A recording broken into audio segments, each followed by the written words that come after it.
안녕하세요. 워싱턴 윤준혜의 윤주입니다. 청취자분들은 본인의 이름에 만족하세요? 이름이 어떻게 되세요?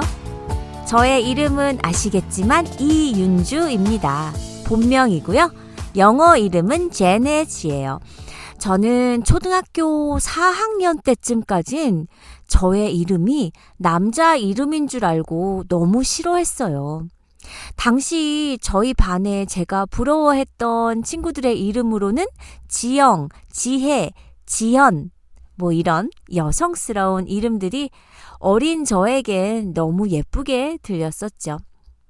우리는 하루에도 수십 번씩 누군가의 이름을 부르고 내 이름을 부르는 소리를 듣습니다.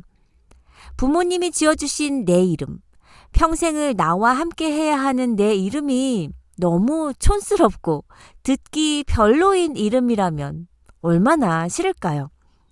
어릴 때 이름 때문에 놀림 받았었던 친구들이라면 한 번쯤은 부모를 원망하기도 하면서 엄마 내 이름 바꿔줘. 내 이름 싫단 말이야. 하기도 했을 것 같아요. 어릴 땐 이름 때문에 별명이 생기기도 하잖아요. 저 초등학생 때 같은 반 아이 친구 이름이 김미호였는데 순식간에 구미호가 됐었죠. 또 영두라는 친구는 남자 친구였는데도 앵두가 됐고요. 저희 부모님은 저희 삼남매의 이름을 당시 유명하다고 소문난 장명소에서 좋다는 이름으로 지어 오셨어요. 때문에 그 이름이 이상하다 한들 부모 입장에서 자식에게 잘 될 이름을 주고 싶은 게 당연하니까요. 제 친구 중에도 누가 들어도 남자 이름을 가지고 있는 친구가 있어요. 그 친구는 엄마의 뱃속에 있을 때부터 식구들이 아들이라고 생각했기 때문에 조부모님께서 남자 이름을 지으셨는데 딸이 태어났지만 이름이 너무 좋다고 해서 굳이 여자 이름으로 바꾸지 않았다고 했어요. 그래도 우리는 미국에 사니까 이름이 마음에 안 드시는 분들은 영어 이름으로 바꿨으면 되니까요. 다행이에요. 그 친구도 영어 이름만을 써서 저도 실은 친구의 한국 이름을 알게 된 건 얼마 안 됐어요. 학창시절엔 이름 덕분에 남자친구들이 훨씬 많았었다고 해요. 본인 이름이 너무 남성스러워서 아무에게도 알려주고 싶지 않은 마음은 이해합니다. 제가 캘리포니아에 살 때 8년 정도 아주 친하게 지낸 언니가 있었어요. 저보다 1살 많은 언니였는데 정말 예쁘고 세련되고 늘씬하고 그런데 우연히 언니의 운전 면허증을 보게 되었는데 헐, 제가 알고 있는 언니의 이름이 아닌 진짜 웃음이 터질 만한 웃기고도 촌스러운 이름이었거든요. 네, 제가 알고 있는 언니의 이름은 가명이었던 거죠. 아, 나 같아도 이름 숨기고 싶겠다 할 정도로 정겨운 이름이었어요. 꽤 오래전에 이승민이라는 이름의 고3 수험생 셋이 똑같이 수능 만점을 받아 완전 화제가 된 적이 있었거든요. 이런 뉴스를 들으면 어떤 생각이 드세요? 아, 이승민이라는 이름이 정말 좋은 이름인가 보구나 라고 생각하겠죠? 과연 이름이 좋았던 것일까요? 3명의 이승민은 이름 덕을 톡톡히 보아서 대학 입시에서 뛰어난 성적을 낸 것이었을까 궁금합니다. 이름은 어떻게 장명하는 걸까요? 어떤 기준에 따라 어떤 방식으로 지어야 좋은 이름이 되는 걸까요? 좋은 이름을 장명하기 위해 고심하는 사람들은 많아요. 이름은 특히 신생아가 태어났을 때 관심이 많아지는데요. 저도 저의 딸의 이름을 제가 장명했어요. 태어난 아기 이름을 장명하는 건 정말 땀을 뻘뻘 흘릴 일입니다. 왜냐? 아무 이름이나 이쁘다고, 멋있다고, 내가 좋아한다고 갖다가 쓸 수는 없으니까요. 나름 책도 읽어보고 인터넷도 뒤져보고 한자의 의미도 찾아가면서 공부하면서 한자 한자 의미를 담고 사랑을 담아 지어야 하니까요. 저도 맨 땅에 헤딩하는 듯한 느낌으로 공부를 하고 또 하고 해서 딸아이의 이름을 지었었답니다. 요새도 여전히 한자의 뜻을 풀이해서 이름을 짓기도 하지만 과거에는 거의 모든 사람들이 좋은 한자 뜻을 위주로 해서 이름을 장명했어요. 예컨대 김씨의 성을 타고난 사람이 나라를 다스리는 큰 인물로 자라라며 좋은 한자를 찾아 이름을 짓는다고 한다면 다스릴 치, 나라, 국 자를 써서 치국이라는 이름을 선택한다면 어떨까요? 김씨인데 김칫국이 되는 건데 발음상으로는 우리가 식탁에서 늘 마시는 김칫국이 돼요. 어릴 때 얼마나 놀림을 받을런지 요즘 사람 같으면 개명해야 할 이름이에요. 지금은 한자 시대가 아니기 때문이죠. 아무리 한자 뜻이 좋다고 해도 한글 발음이 우스꽝스럽거나 놀림감이 될 수 있다면 당사자는 괴롭겠죠. 이름이 어려운 사람은 인생도 힘들고 어렵다는 말이 있어요. 돌림자를 써야 한다는 집안의 엄격한 분위기 탓에 평생 이름 트라우마를 가슴에 안고 사는 사람도 있고요. 좋은 이름이란 타고난 사주와 잘 맞는 이름이라고 하더라고요. 좋은 신발은 우선 내 발이 편하고 내 발에 꼭 잘 맞아야 좋은 신발이라 말할 수 있듯이 말이죠. 좋은 이름을 지으려면 타고난 사주에 맞는 행운의 별을 찾아 그 별의 기운이 담긴 글자로 지어야 한다는데요. 더 정확히 말해 사주의 용산을 찾아 오행과 자원, 오행을 사주에 맞게 적용해야 한대요. 오행은 뭐고 용산이든 자원이든 저는 잘 모르겠지만 좋은 이름을 짓기 위해서는 먼저 정확한 사주 감명이 전제가 돼야 하기 때문에 역학을 공부하지 않은 일반 개인이 만점짜리 이름을 장명하는 것은 하늘의 별 따기와 같다는 얘기네요. 요즘엔 우리 여자들도 이름이 많이 불려지지만 예전엔 집안에서 모임에서 누구 엄마라는 이름으로 불리는 경우가 훨씬 많았어요. 어느 날 친구가 그러더라고요. 늘상 아이의 이름을 붙여 누구 엄마로 불리다가 최근에 누군가 자신의 이름을 불러줬는데 그렇게 기분이 좋을 수가 없었다고요. 예전에 사극을 보면요, 늘 궁금했던 게 있었어요. 여자들은 이름이 안 나오더라고요. 고려나 조선 같은 전통시대를 살다 간 여성들은 이름이 없었을까요? 이름이 어떻게 없겠어요? 있었죠. 그런데 우리는 전통시대 여성들의 이름을 들어본 기억이 별로 없는 것 같아요. 신사임당같이 당대에 이름이 났던 여성도 이름 대신 호를 썼기 때문에 더더욱 그러합니다. 기녀나 일부 여성 문인, 여성 예능인 등에게서 이름을 대신할 호를 접할 뿐이었어요.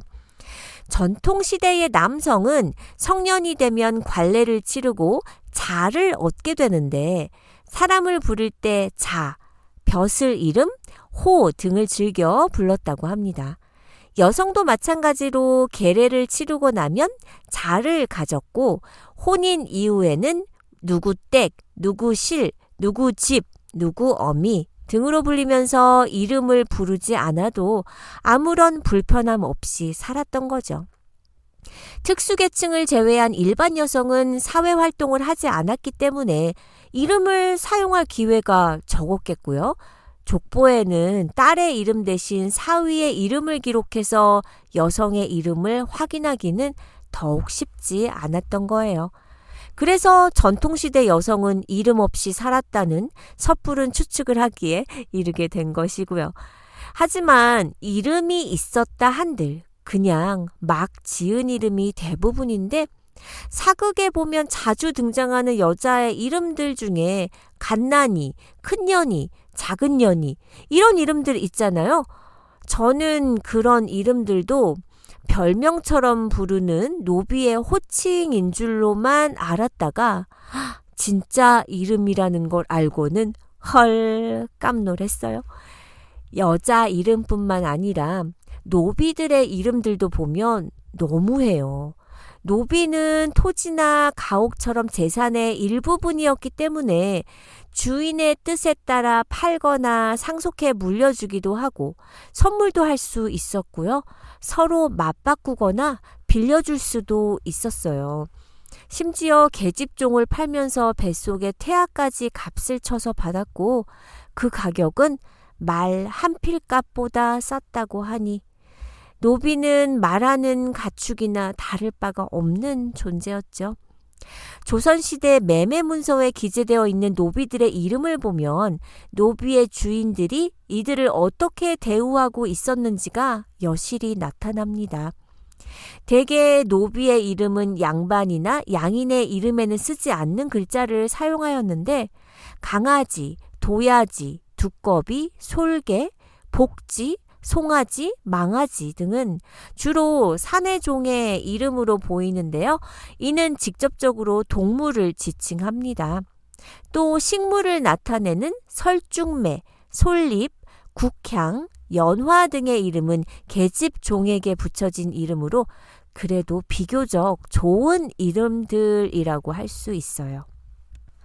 그런데 작은 년, 쪽가니, 작은 놈, 꺽쇠, 어린이, 돌쇠, 쇠돌무, 마당쇠 등의 외모나 직분에 따라 붙인 이름도 있지만 개똥, 분녀, 방귀, 똥싼, 말똥, 물똥 이렇게 더러움을 나타내는 이름도 있었답니다. 이외 성격이나 행동에 따라 기특, 맹랑, 인색하다는 뜻의 노랑, 망나니, 모진놈 등이 있고요. 얼굴의 미추를 표현한 얼금이, 곱다니, 예분이 같은 이름도 있었고요. 이상과 같은 이름들을 보면 노비 이름 짓는 일은 마치 지금 우리가 애완동물들에게 이름 붙이는 것과 다름없어 보이죠. 북한 사람들의 이름은 어떨까요? 비슷한 나이대의 이름들을 남한과 북한을 비교하면 확실한 차이가 있어요. 제 느낌으로는 남한 친구들의 이름에 비해 북한 친구들의 이름이 조금은 투박하고 촌스러워요. 북한 사람들에게 제일 잘 알려진 이름은 대홍이와 홍단이, 축복이, 소금이 등으로 우리 한국에서는 흔히 들어볼 수 없는 이름들이에요. 이런 이름들은 최고 지도자들이 직접 지어주거나 평양산원에서 태어난 새쌍둥이처럼 조금 특별한 아이들이 가진 이름이래요. 예를 들어서 2000년대 초반 대홍단을 찾은 김정일 위원장은 한 신혼부부의 집을 방문했어요. 임신 중이었던 산모가 김 위원장에게 태어날 아이의 이름을 지어달라고 하자 아들이면 대홍이라고 하고 딸이면 홍단이라고 하라고 했죠. 결국 태어난 아이는 홍단이라는 이름을 가지게 되었어요. 당시 각종 TV 프로그램을 통해 이 일화를 선전하다 보니 북한 사람이라면 홍단이를 모르는 사람이 없을 정도로 유명한 이름이 되었던 거죠. 또 다른 예로 새쌍둥이의 특이한 이름이 있어요. 북한에서는 새쌍둥이를 임신하면 보통 평양산원에서 출산을 한다는데요. 북한 당국은 태어날 때부터 새쌍둥이를 나라에서 키워준다고 강조하면서 이것을 하나의 체제 선전으로 활용하고 있어요. 몇 년 전에 평양산원에서 516번째 새쌍둥이가 태어났다고 조선중앙TV를 통해 전해졌는데요. 이런 의미에서 새쌍둥이의 이름은 보통 충성동, 효성동, 총폭탄 등의 뜻으로 짓는데요. 다시 말하면 첫째가 효옥, 둘째가 성옥, 셋째가 동옥처럼 아이들의 이름에 한 글자씩 모으면 충성동이 되거나 효성동이 된다는 것이죠. 위와 같은 특별한 케이스를 제외하고 대부분의 사람들은 조부모님이나 부모님이 아이의 이름을 지어주는데요. 이때는 나라에 충성하거나 효성한다는 의미가 아니라 그 시대에 유행하는 이름이나 개인의 행복을 위한 것에 초점을 맞추어 지은다고 해요. 그러나 아이들의 건강과 행복을 소원하는 부모들의 마음을 담아 지어준 이름이라는 의미에서 남이나 북이나 그 차이점은 특별히 없는 듯합니다. 자, 그럼 우리나라에서 가장 많은 이름은 뭘지 혹시 생각해 보신 적 있으세요? 맞춰보실래요? 2014년인가의 통계를 보면요. 우리나라에서 가장 많은 이름은 바로 김영숙이라는 이름으로 동명이인이 무려 4만 333명이라고 해요. 하지만 시대별로 흔한 이름들은 달라져요.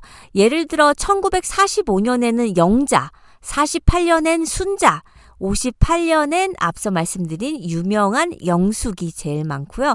68년도엔 미경, 75년도엔 미영, 78년도엔 지영, 88년도엔 지혜, 98년도엔 유진, 2005년도엔 서연. 그런데 재미있는 건 2009년까지 서연이란 이름이 가장 많았네요.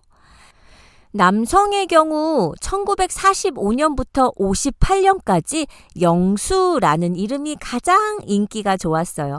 68년도엔 성호, 75년도엔 정운, 88년도엔 지훈, 그리고 2005년부터 2009년에 가장 인기가 있는 이름은 민준이었네요.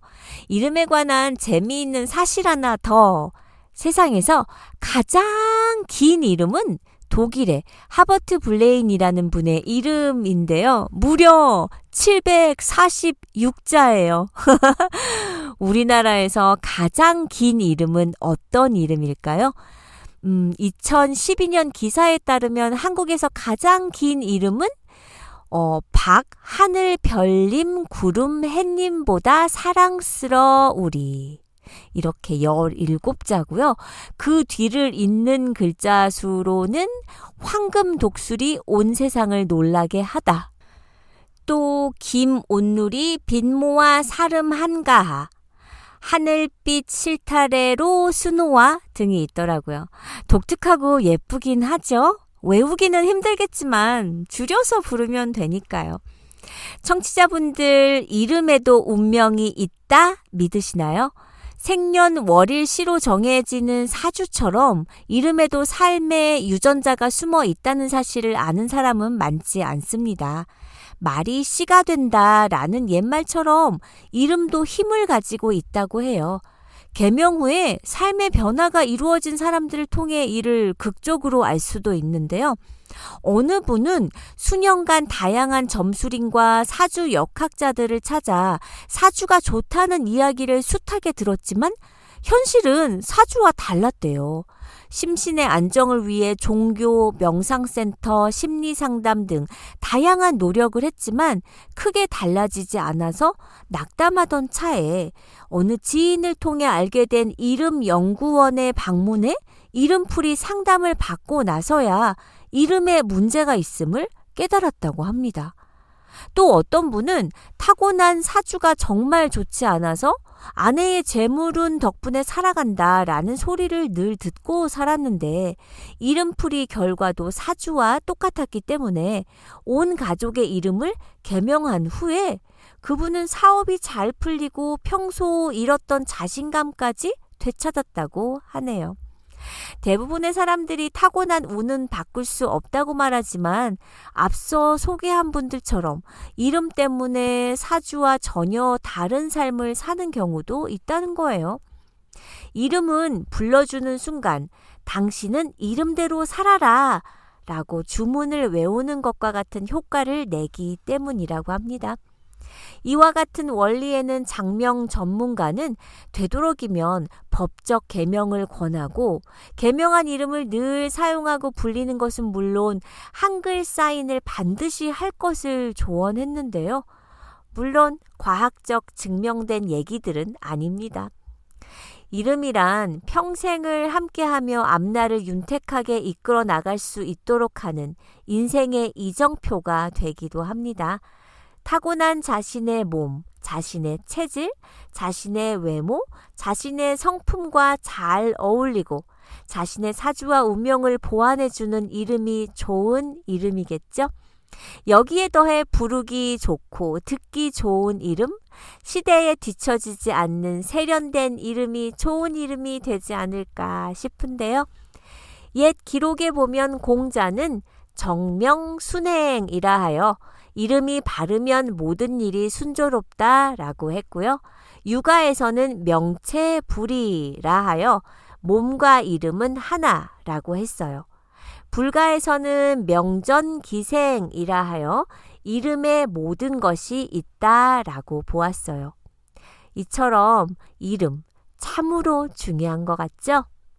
우리가 살고 있는 하루하루의 삶이 바르고 진실된다면 나의 이름도 바르고 진실되게 빛나지 않을까 생각합니다.